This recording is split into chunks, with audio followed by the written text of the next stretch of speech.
yıldız kendi haline tutuşur dizelim sonra her bir yıldız kendi haline. Biz daha seninle Ahmet'le 10 gözlü köprüye karşı acı dolu bir ateşiyle tutulacaktık. İhsan Paşa Sarayı'nda Ağrı'da eteklerine karşı kaçak şey içecektik. En önemlisi sana özgün türküler söyleyecektim. Sana dedim ki gitme. Hatırlıyor musun sana sen benim özgün müziğimsin diyor.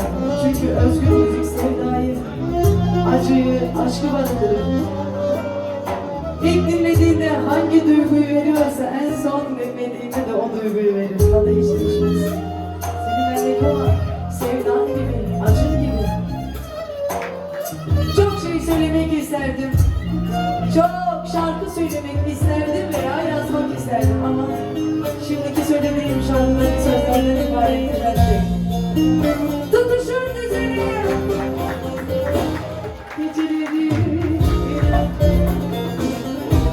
inen sesi arsız ağaca eski yaram dişlerine sen duvarlar etme gözleri koru kendini